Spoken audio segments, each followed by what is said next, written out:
welcome to my channel and welcome to my website. My name is Daryl and this is Programming in Any Language. The website is www.black-duck.com. It's where you'll find all my videos organized in logical order. The last index of method returns the position of the substring you are searching for. It is identical to the index of method, except it reads the file in reverse order, backwards. That position is returned as an integer to your application. Once you have that integer, you can use other methods to modify your string. You might remove contents from the string. You might insert contents into a string. Like IndexOf, LastIndexOf comes with two optional parameters. Start allows you to specify where in the string you would like to begin your search, and count gives you the means to limit the search to a specific number of positions.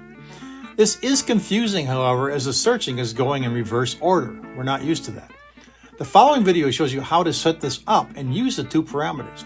It's worth looking at because you can see where the search starts and how it's going about in reverse order to locate the substring. Here's how. If you were watching the last video, you saw the IndexOf method, IndexOf start and IndexOf count as well. And today we're going to be looking at the last IndexOf method. It's very, very similar to the IndexOf method with the exception of it goes backwards. It looks at the file from reverse order and continues on backwards. And that, it seems straightforward enough, except when you kind of do it or think about it, it's a little confusing. What's it looking at here? So this is going to be a demo which will kind of show you how it works, and we'll test a few things so you can just get that in your head and just how this thing functions. So what you're looking at right now is the last index of method, identical to the index of method. You've got the last index of substring, and then you can also use the character in this thing. No different there at all than what you see. We're going to be taking a look at the position of the last index of the substring here by using the quick brown fox again and looking for the word fox. And if you look through this, it finds it in the position 16. Fox is sitting in 16 right over here, except it found it by going backwards. It started at the period C, K, C, A, B, and so on down the line and found it. It's right here in position 16. So that was straightforward. And what does it look like? Kind of looks like this. We've got your input string is coming in, substring is coming in from the text that the user's typing in. We have an in position integer sitting there, just like we had in the index of method, to collect the position of where we're going to actually be. And then we set up the actual method. In position is equal to string input string last index of substring. So it looks for that. And then when we get it, we end up printing it out. So that's basically what we're doing here. The last index of has a start method, just like the index of has. In this case, we do it the same way. We set it up right at the beginning there. You can use the character or you can use the substring and look for that. And it's going to return a -1, of course, if it doesn't find anything. If it does find something, it'll give you the starting position of where that is. It looks a little like this. In the case of the last index, we're looking at the quick brown fox jumps over the lazy dog back. We're looking for fox again, but we're starting in position 5. What is position 5 to you? That's right over here. THE space Q. Q is what we're looking for. So we're going to start here and work. And remember, it works backwards. So when it looks, it's looking at the Q, the space, the E, the H, and the T, and it doesn't find it. So we find out that it does not work when we actually specify the starting position. The starting position is normal. It's the 5th position here, but it's going to go in reverse order, so it's not going to actually find that. The code looks the same. Bring in the two strings, the string and the substring. We got the in position, and we have the int start integer is sitting there. We parse that and bring that in too, so we have a starting position on here, and we set it up in position str input string, last index of substring with the int start position there, and we print it out and let it go there. So basically almost identical to what you saw in the start position, except we're going backwards. Now, the last index of start with a count method allows you to specify the starting position and tell how many you want to go. And remember, it's how many you want to go in reverse order. So we're looking at string index substring start count or the character start count.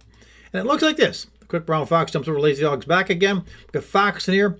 I've got a starting position of 5, which is the Q, but I've got a count of 20, so it's going to go this way. Well, that's kind of weird because what's going to happen when you go that far? You can only go off 5. We're going to run out of room here. So if you look at what happens here, we actually end up with an error. The count must be positive, and the count must refer to the location within the string array connection parameter named count. So we have an OK here, and that's done with a try catch. And I wanted to bring this up because in our code, we don't have it in there. When I did the index of, and I'm doing now the last index of, I put the code in there basically so we can see the functionality of how it worked. We didn't put any tests or checks in there. And it's very easy to mess up when you're going backwards on this thing. So you've got your substring, you're telling it where to start, and telling it how far to go in that reverse order, which can cause all kinds of errors. So let's take a look at this. I've got the program up right here, and I've modified some things. We've got string var last index of substring as the title of each of these buttons here. And if we look at and so there's no difference from this to the start position. We've got two text boxes coming in, a couple more text boxes with the starting position and the count. We've got a clear button, exit button, everything's the same. We look at our code, and if we go to the top of the code up here, we have the input string, substring, start and count sitting out here as global variables. And we've got an exit button, we've got a clear button. Then we have our three buttons. Let's get rid of this. In here, the last index of click, we've got our substrings coming in, we've got our position where we want to go, and then we actually ask it to do its thing. We've got the last index of in position with the start, and got it all here. So let's run this thing. We can just kind of take a look and see how this all works so we get a good idea of what's going on here. If we put in the quick brown fox,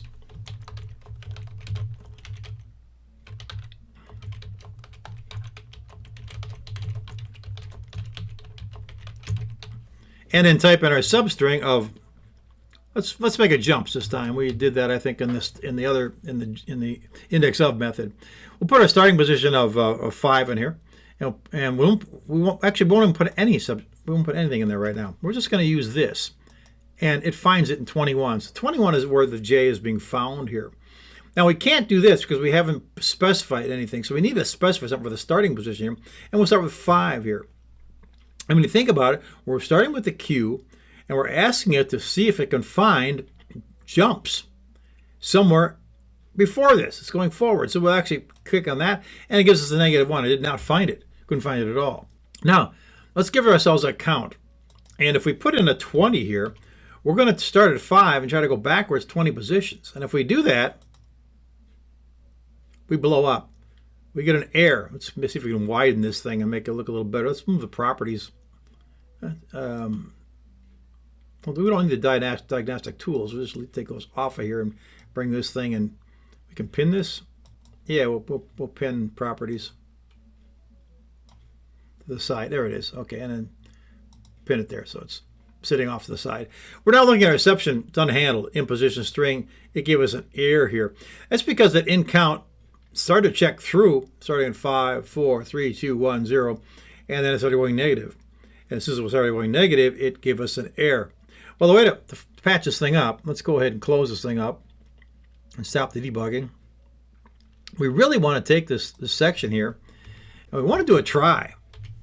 So we're going to say try and give it our braces. And then this entire batch right here is what we're going to try.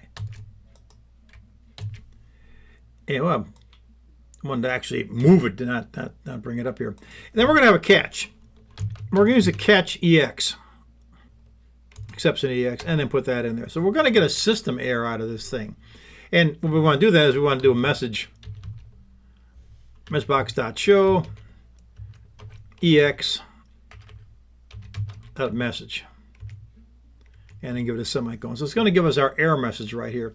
So this is going to track that and allow us to actually not have the error. Well, at least functionally, it'll allow us to clear things. We won't want to actually clear the text box off or whatever, but the message is going to give us enough information. So let's do a file save on this thing and do a run and bring this thing up again and do the quick brown fox jumps over the lazy dog's back, and use jumps again. This time we're going to put in a 5, and we'll do a count of 20 again, just like we did before. Obviously this is going to work because it's going to find it in position 20.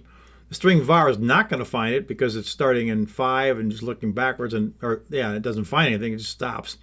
But when we start to tell it how far to actually go out 20 positions, we get this error popping up. Count must be a positive, and the counter must refer to a location within the string collection. So, okay, we ended up crashing, but not really crashing. It just told us we have a problem here, and we have to fix that. So we're going to change this now to 10, because we're not that smart. And we get the same message again, because obviously going from 5 across is not going to work. So this has to be much lower. So we'll set it to 5, and that works. So we'll go across here. It didn't find anything as it went through there. Can we change jumps to maybe, let's see, 30 and go out 5? And if we clear it and look at this, it's going to find this, of course. It's going to find it here too, because we're looking at starting position 30. It's going back here and it's going forward to find it.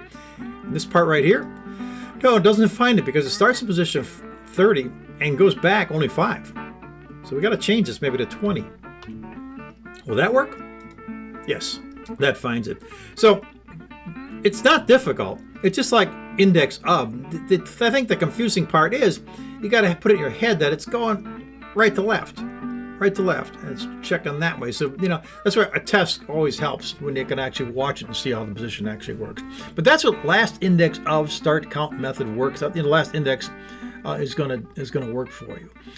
We could do the $sign program where we format the dollars, but it's going to work exactly the same. In fact, I challenge you to go ahead and grab that code that we did in the index of and just change it to last index of, and you'll find that you get the same results because it's actually looking for the data and finding the period by going backwards, but still finding position and then adjusting it.